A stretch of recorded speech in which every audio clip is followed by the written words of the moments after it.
Hello दोस्तों, बहुत बहुत स्वागत है आपका Hindi number 1 channel Shubham class में। जैसा कि देख रहे हैं हम लोग का कारवां धीरे धीरे आगे बढ़ रहा है। जैसे जैसे बोर्ड एग्जाम आएंगे वैसे वैसे हम अपनी चीजों को और भी ज्यादा निखार लेंगे। आज की बात करने वाले हम अपने थर्ड चैप्टर के थर्ड लेक्चर की। जैसा कि फर्स्ट चैप्टर के सभी टॉपिक, सेकेंड चैप्टर के सभी टॉपिक कंप्लीट हो चुके हैं।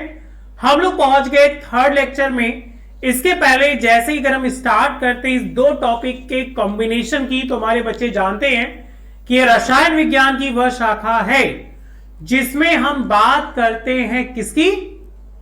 रासायनिक अभिक्रियाओं के परिवर्तन की, रासायनिक ऊर्जाओं के परिवर्तन की। सर, रासायनिक ऊर्जा का परिवर्तन कैसे? या तो विद्युत ऊर्जा को रासायनिक ऊर्जा में, या तो रासायनिक ऊर्जा को विद्युत ऊर्जा में परिवर्तन करने की क्रिया। बराबर। अगर हम बात करते हैं अपनी इन दो मेन टॉपिकों के बारे में, तो हम लोग सबसे पहले लेक्चर 2 में क्या देखा?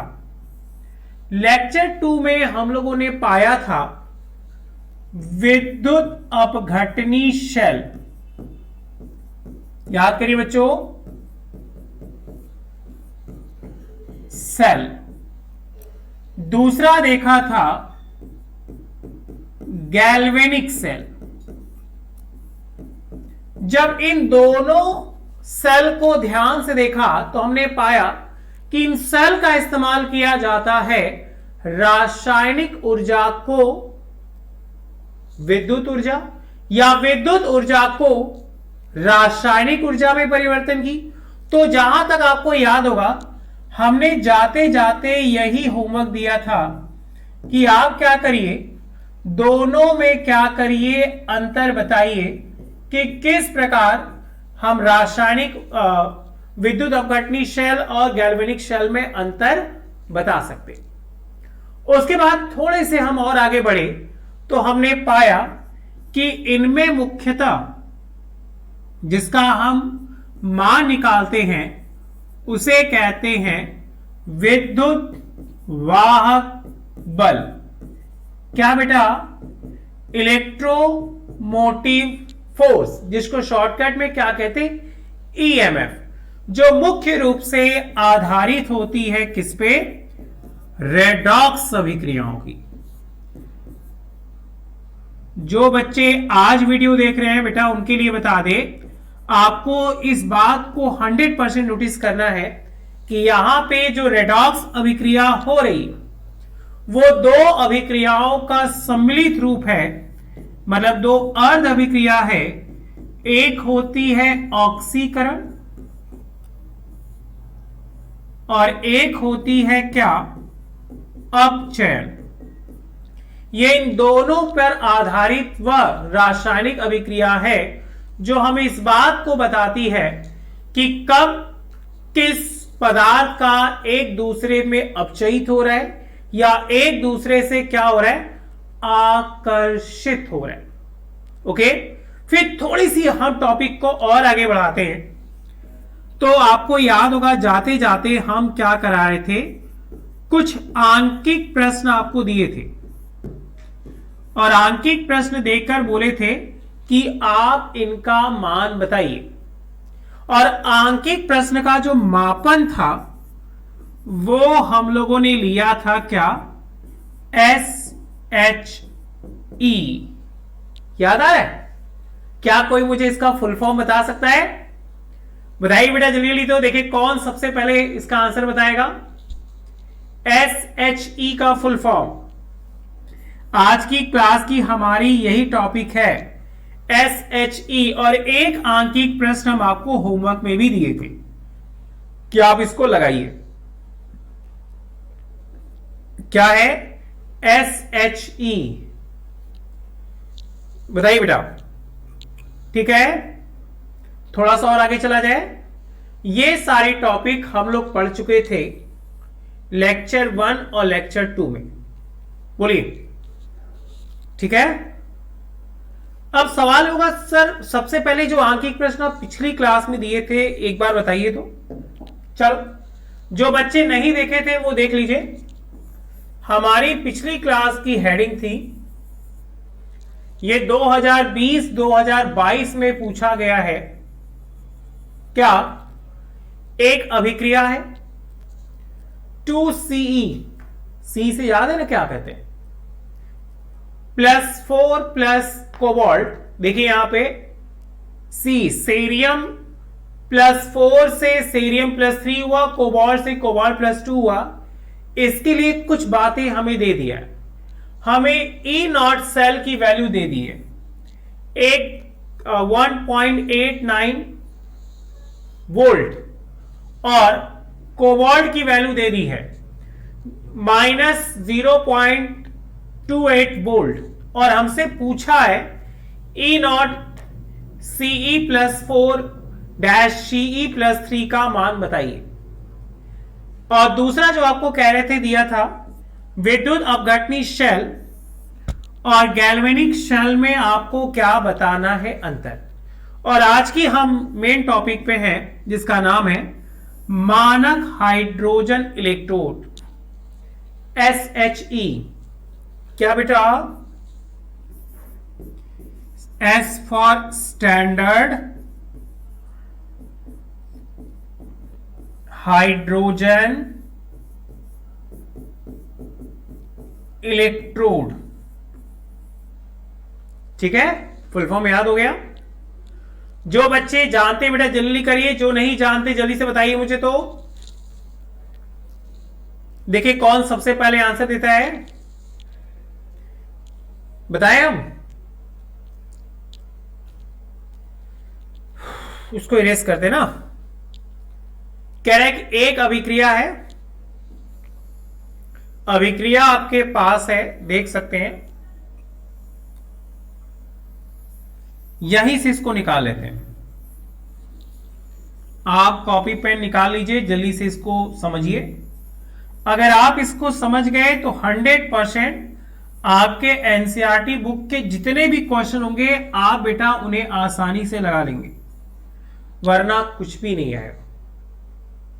ठीक है, लेकिन इसको बताने से पहले एक छोटी सी हम बात कहना चाहते हैं, जो हर बार लेक्चर में कहते हैं कि जो बच्चे आज जुड़ रहे हैं वो जल्दी से क्या करिए, बाकी जितनी टॉपिक आपकी छूट चुकी है उसको पाने के लिए आप तुरंत शुभम क्लासेस ऐप डाउनलोड करिए।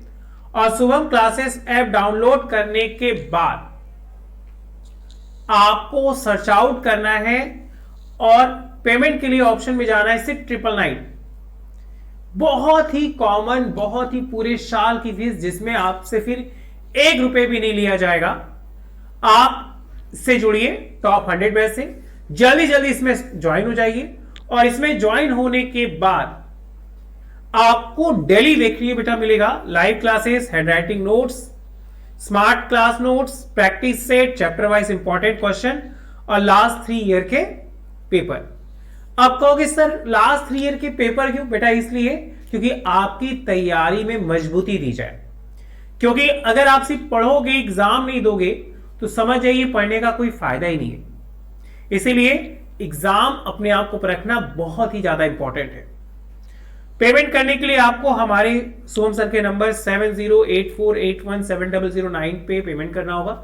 अगर कोई प्रॉब्लम होगी, जैसा कि हमने देखा एक लड़का था जिसका नाम विकी था, उसने कुछ प्रॉब्लम बताई है। उम्मीद करते बेटा आपके प्रॉब्लम का सॉल्यूशन मिल गया होगा। अगर नहीं मिल गया होगा तो आप टेलीग्राम पे फिर से मैसेज करिएगा, आपकी बातों को हमने देखा।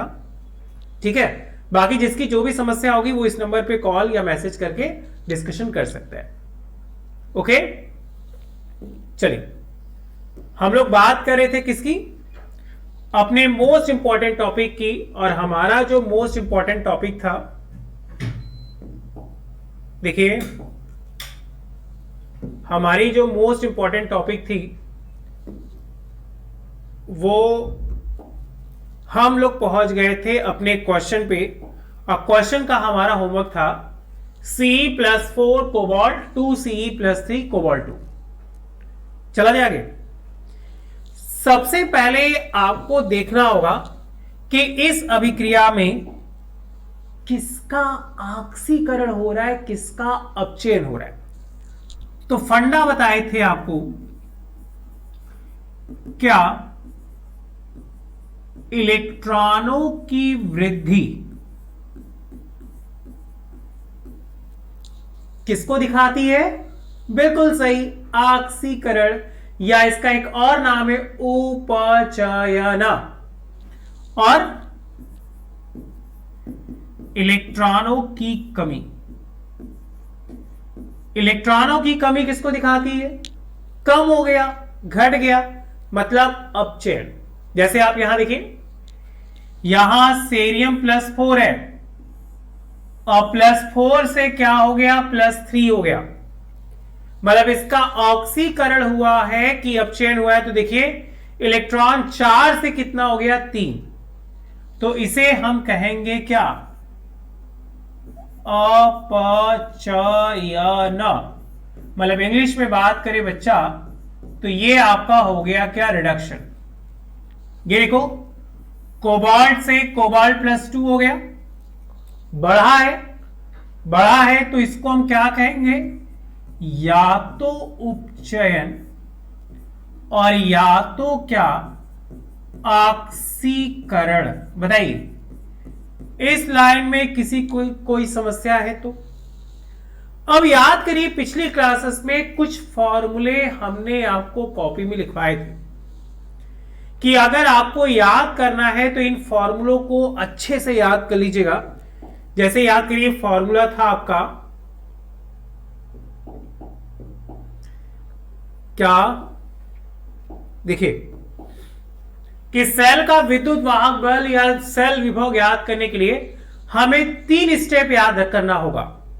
पहला स्टेप याद करना होगा, जब एनोड का ऑक्सीकरण विभव और कैथोड का अपचयन विभव हो तो आप फॉर्मूला लगाइएगा, ई नॉट सेल बराबर ई नॉट ऑक्सीकरण प्लस ई नॉट अपचयन। जब दोनों इलेक्ट्रोड का अपचयन विभव ज्ञात हो तब आपको फॉर्मूला लगाना है, E naught cell equal to E naught cathode minus E naught anode. और कंडीशन नंबर 3, जब दोनों इलेक्ट्रोड का सिर्फ क्या याद हो? ऑक्सीकरण विभव ज्ञात हो, तब बच्चों वहां फॉर्मूला आप लगाइएगा, ई नॉट सेल बराबर ई नॉट एनोड, एनोड है तो याद रखिएगा ऑक्सीकरण, माइनस ई नॉट कैथोड, और कैथोड है तो याद रखिएगा क्या? अपचयन। ये बातें दिमाग में बैठी? हमसे क्वेश्चन में आपसे कह रहा है यहां पे कि क्वेश्चन के अनुसार हमें दिया है, हमें पता चल गया कि हमारे पास जो अपचयन हो रहा है वो अपचयन हो रहा है किसका? 2Ce+4 से 2Ce+3। ओके, और उपचयन, उपचयन बोले तो ऑक्सीकरण, ये किसका हो रहा है बच्चा? ये हो रहा है आपका कोबाल्ट से कोबाल्ट +2। और क्वेश्चन में क्या दिया? देखिए बेटा, दे दिया ई नॉट सेल की वैल्यू आपको दे दी कितनी?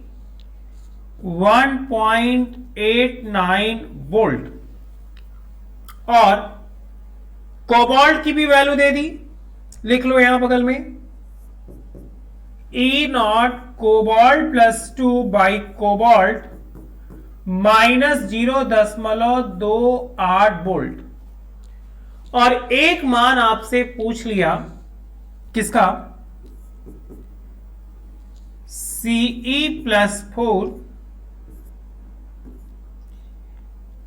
बाई Ce+3 का मान, मतलब क्वेश्चन मार्क। तो इसको देखकर एक फीलिंग आ रही है कि हमारे पास जरूर कोई ऐसा फॉर्मूला है जिसमें तीनों रखे जाते हैं, है कि नहीं? है ना? बिल्कुल। पहला वाला फॉर्मूला आप लगा सकते हैं। पहला वाला फॉर्मूला क्या लगाएंगे कि अगर इसके अकॉर्डिंग पहला वाला फॉर्मूला लगेगा आपका क्या? ई नॉट सेल बराबर E naught cathode plus E naught anode. हम देखकर साफ साफ समझ सकते हैं कि ई नॉट कैथोड पर कौन गया, कोबाल्ट। ई नॉट एनोड पर कौन गया, सेलेनियम। और ई नॉट सेल की वैल्यू आपको क्वेश्चन में दे रखी है। अब आपको इसी को कैलकुलेट करना है। बताइए क्या यहां तक कोई समस्या है किसी को? है तो बताइए, वरना यस सर में आंसर दीजिए, आगे चला जाए। ठीक है, चलो मान देखो। ई नॉट सेल की वैल्यू कितनी दी है, 1.89। तो इसकी जगह क्या होगी, 1.89 इक्वल टू, माइनस था माइनस रहने दो, कोबाल्ट। हमें कोबाल्ट की वैल्यू दे रखी है कितनी, -0.28 रख दो भाई कोबाल्ट की जगह, -0.28 प्लस इसका मान तो निकालना है, जिसका मान निकालना है उसको हम मैथ की तरह x मान लेते हैं। ये माइनस गुणा हो जाएगा, तो 1.89 बराबर प्लस 0.28 प्लस x। अब जैसा कि ये एक लीनियर इक्वेशन हो गया, x की वैल्यू चाहिए तो इसको लाके इधर माइनस कर दो। x बराबर 1.89 माइनस 0.28, तो 1.89 में से 2.8 घटाओ, 161।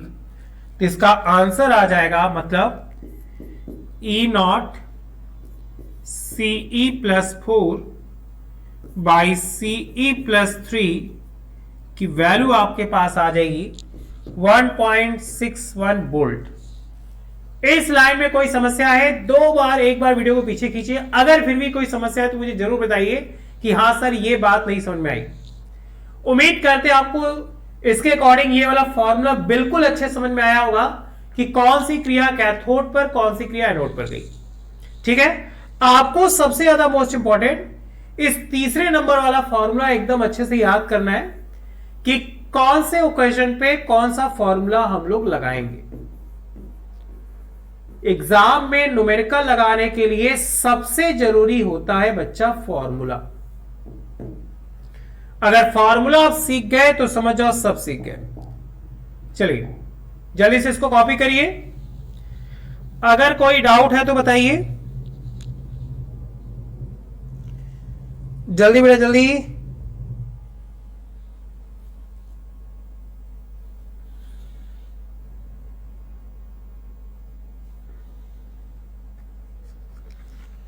आगे चला जाए।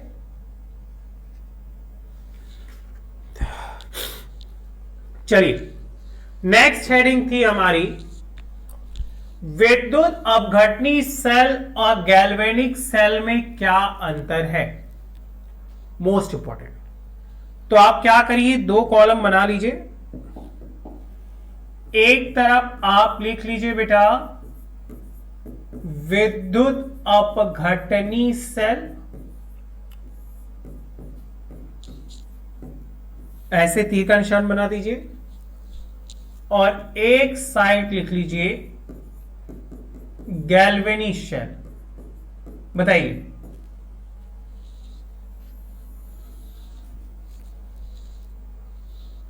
ठीक। पॉइंट नंबर 1,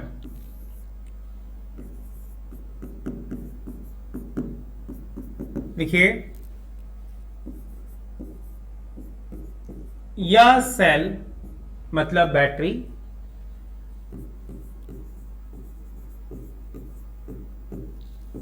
विद्युत ऊर्जा को, किसको? विद्युत ऊर्जा को किसमें? रासायनिक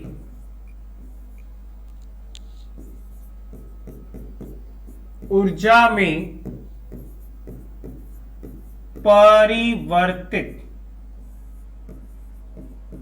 करता है। ध्यान दीजिए, अगर बात हो कि विद्युत अपघटनी सेल का क्या कार्य है, तो विद्युत अपघटनी सेल विद्युत ऊर्जा को बदलता है किसमें? रासायनिक ऊर्जा में।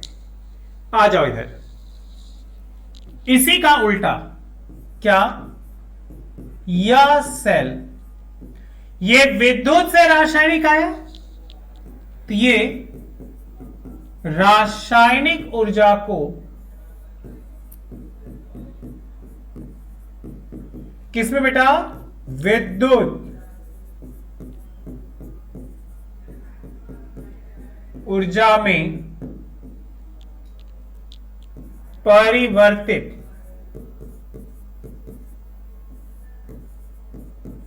करता है।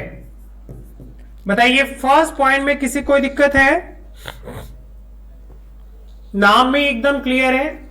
विद्युत मतलब विद्युत ऊर्जा को रासायनिक में, और ये रासायनिक ऊर्जा को विद्युत ऊर्जा में। इसमें अस्वतः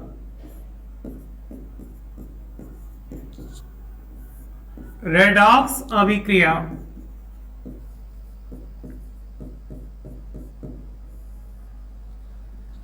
संपन्न होती है।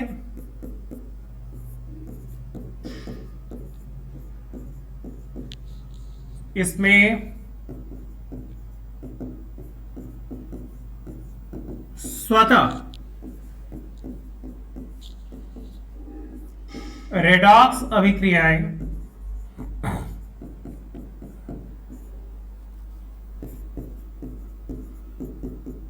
संपन्न होती हैं।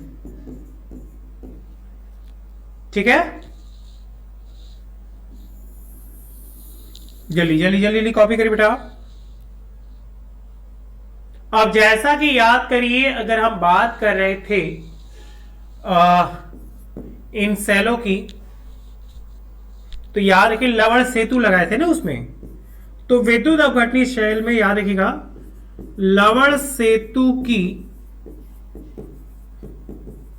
कोई आवश्यकता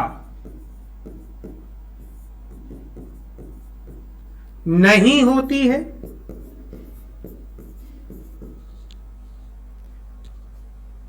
लेकिन अगर हम बात करेंगे बच्चा गैल्वेनिक सेल में, तो इसमें होती है। लवण सेतु की आवश्यकता होती है।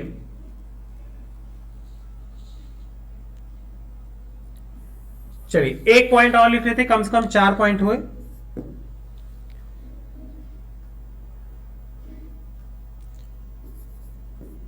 इसके लिए विद्युत ऊर्जा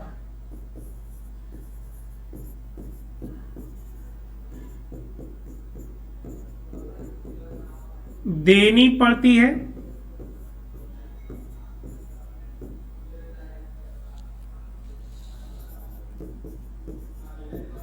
इसके लिए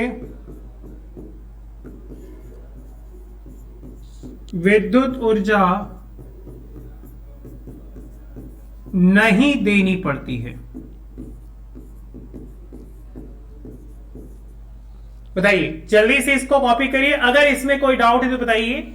ये आपके 1 नंबर में पूछे जा सकते हैं कि आखिर एक्चुअल में क्या अंतर है विद्युत अपघटनी की और रासायनिक अपघटनी की। अगर आपके कोई डाउट्स है तो मुझे टेलीग्राम पे मैसेज कर सकते हैं, या तो चैट बॉक्स में भी कुछ लिख सकते हैं, जैसे और बच्चे भेजते हैं। थोड़ा जल्दी जल्दी आंसर बताइए बेटा।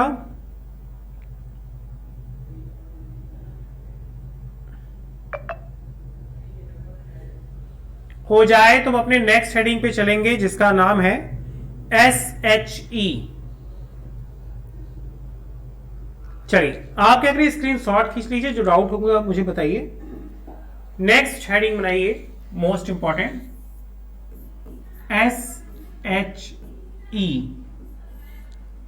क्या? Standard hydrogen electrode. आप क्या करिए, एनसीईआरटी बुक निकाल लीजिए, एनसीईआरटी बुक में फिगर दिया होगा, आप या तो वहां से बना लीजिए, या तो एक संरचना हम बता रहे हैं आप यहीं से बना लीजिए, क्योंकि जितनी आसानी से आप संरचना बनाएंगे उतनी ही ज्यादा आपके दिमाग में ये चीज अंदर की ओर जाएगी। सबसे पहले आपको क्या लेना है, एक बीकर लेना है। मान लो हम यहां बीकर बना लें, बीच में आपको एक इलेक्ट्रोड लगाना है बेटा।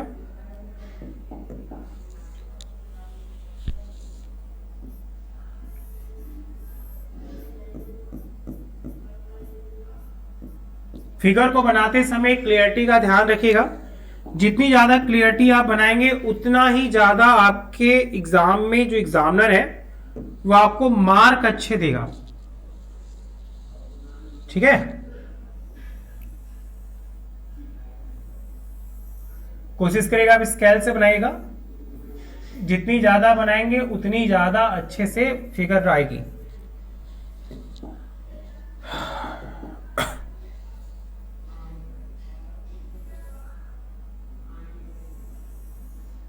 फिगर अच्छा लगे तो लाइक जरूर करिएगा बेटा।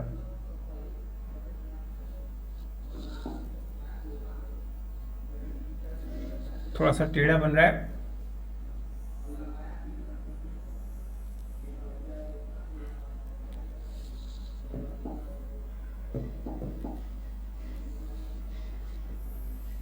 इसको कवर कर देते हैं ऐसे।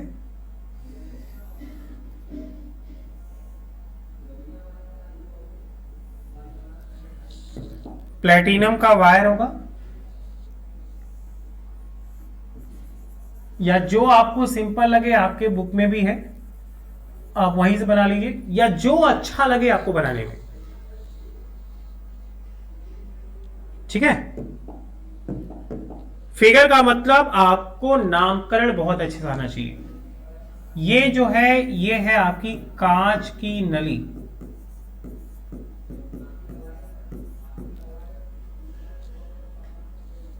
ये जो बीच में आ रहा है जिसको लपेटे हैं वो आपका है प्लेटिनम तार, ये आपका है हाइड्रोजन। यहां से एक नली निकाल दिए जहां से हम हाइड्रोजन को अंदर प्रवाहित कर सके, और यहां पे भर देते हैं क्या, ढेर सारे द्रव।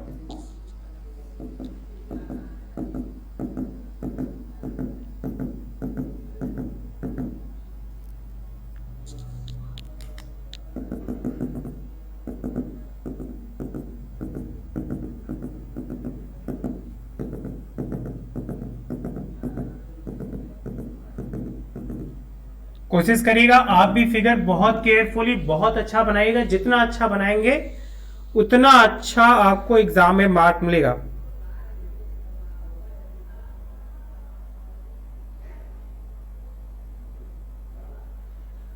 अगर हम बात करें इस विलयन के अंदर की, तो विलयन में दो चीजें मिलेंगी। ये जो अब आप लगाए हैं वो प्लेटिनम पत्र है, प्लेटिनम का प्लेट।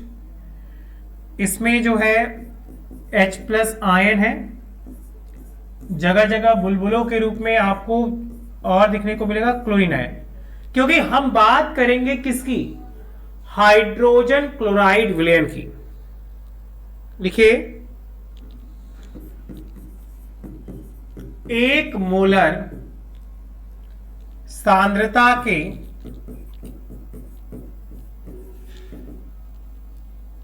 HCl विलयन, 1 मोलर सांद्रता के HCl विलयन को एक पात्र में, ठीक है, को एक पात्र में लेते हैं,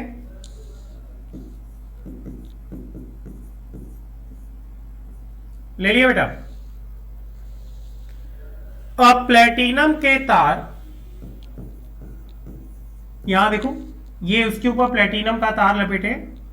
अब प्लेटिनम का तार, क्योंकि जब तार लपेटेंगे तभी विद्युत वाहक बल पैदा होगा। अब प्लेटिनम का तार के एक सिरे पर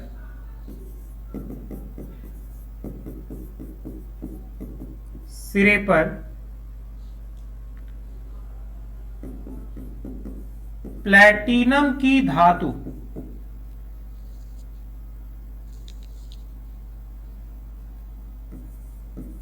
की छोटी प्लेट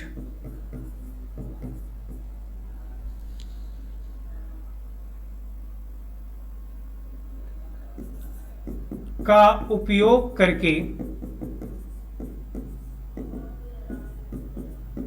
उसे कांच की नली से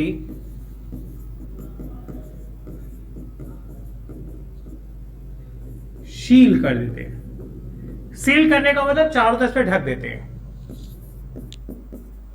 कर देते हैं। कर दिया बेटा।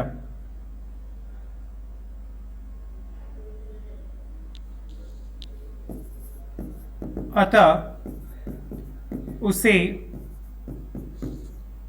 मोलर HCl विलयन में डुबोते हैं। ये जो विलयन आपको दिख रहा है ब्लू ब्लू लाइन, वो आपका HCl विलयन है।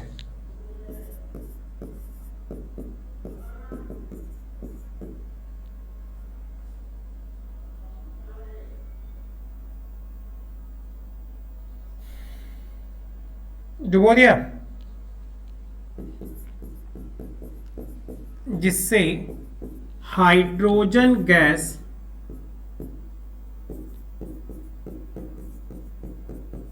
उत्सर्जित होती है।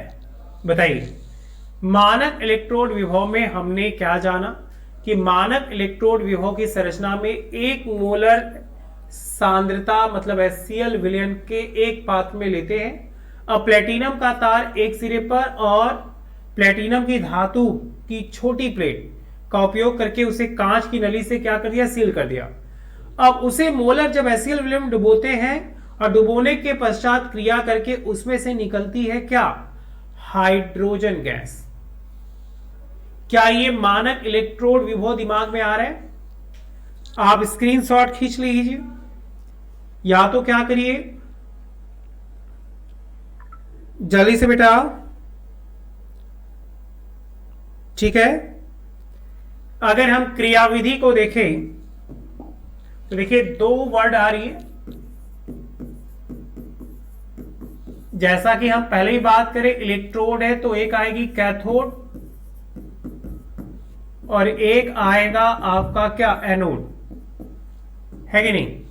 क्रियाशीलता दो बातों पर निर्भर होगी कि कौन सी प्लेट आप लगाए हैं। तो दो प्लेट है, एक आपके पास क्या है बच्चा, कैथोड है, और एक आपके पास क्या है, एनोड। कैथोड पर क्या होगा, हाइड्रोजन जाएगा, मतलब 2H+, दो इलेक्ट्रॉन यहां से निकाल दीजिए, तो ये प्राप्त हो जाएगा हमें किस पे, कैथोड पे, और एनोड पे आपका हो जाएगा H2, 2H+ और 2 इलेक्ट्रॉन।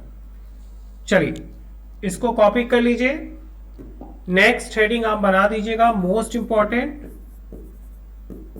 क्या, नस समीकरण। बहुत ही मोस्ट इंपॉर्टेंट, बहुत ही पॉपुलर टॉपिक, इससे बहुत सारे क्वेश्चन आते हैं। आपका बस एक छोटा सा होमवर्क है, आप इसको अच्छे से ड्रॉ करिए। आज की क्लास में देखिए हमने क्या पढ़ा।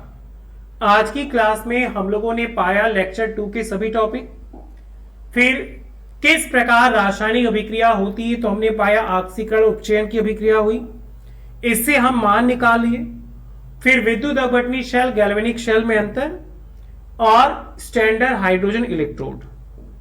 ठीक, नेक्स्ट हेडिंग नर्स समीकरण, बहुत ही मोस्ट इंपॉर्टेंट। तो चलिए आज के लिए इतना ही। Thank you so much, bye. और मन लगा के पढ़िए, न्यूमेरिकल्स को फॉर्मूले के अकॉर्डिंग याद करिए बेटा, फॉर्मूला जितना याद होगा उतनी अच्छा आपको न्यूमेरिकल्स होंगे। चलो, thank you so much, bye bye.